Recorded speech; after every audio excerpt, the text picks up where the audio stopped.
Comparison is the act of evaluating two or more things to identify their similarities and differences. Hi, my name is Sabah, and welcome back to Let's Talk. This is a series we've created on the channel to talk about subjects that concern Christian living and help you and I live more intentional lives as children of God. So, comparison. There are certain things to which we attribute more value than others. That's just a fact. If I told you to compare the difference between a BMW and a Picanto and asked you to pick which one is more valuable, you would pick the BMW. It's spacious, it's expensive, and it's just the nicer car.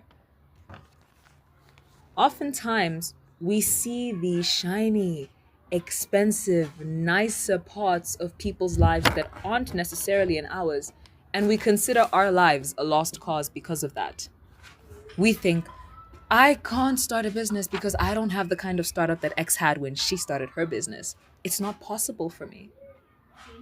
But the Bible says that in the kingdom of heaven, everything that people are given is given within their ability to make it grow. What God gave you, you are able to bring growth to it. And it's the kind of growth that would glorify God when He comes to evaluate what you've done.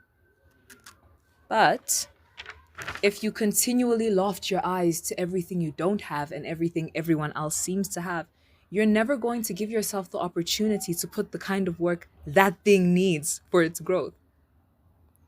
Saba, how?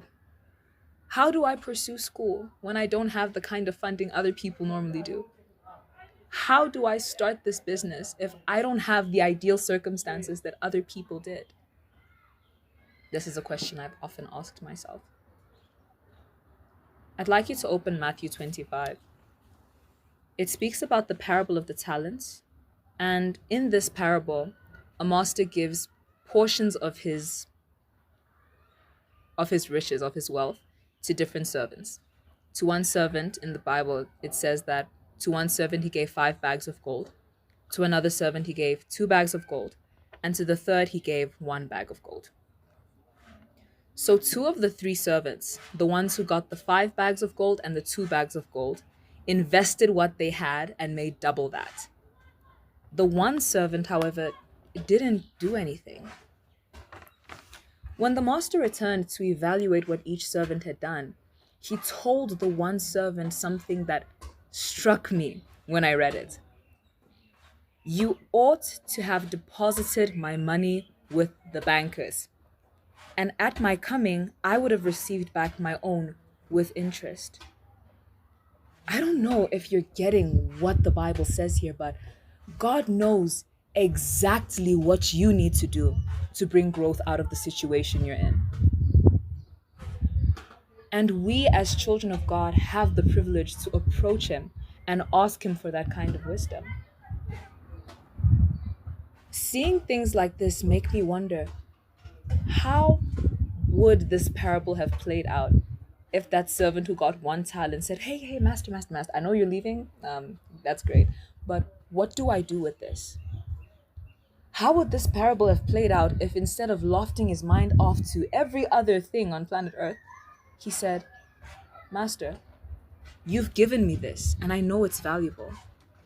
What do I do? How do I bring growth to it? What am I even supposed to do with the thing I have?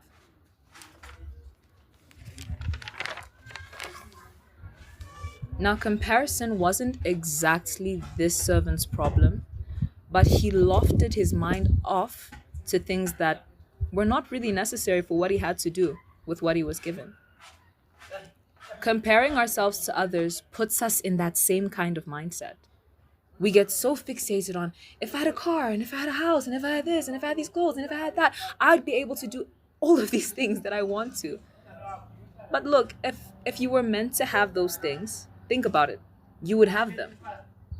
The Bible speaks to us about how God knows us to the depths of our being, how He wrought us in the lowest parts of the earth. If anyone knows you best, it's God. And the same Bible tells us that He has given you the circumstances that you are in.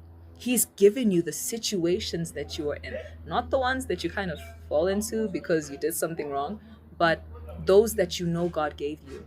He gives you those things in accordance with your ability. So He knows what you need to do with it. Trust the God who knows you, and trust in that He holds the kind of wisdom you need to bring growth to what you have.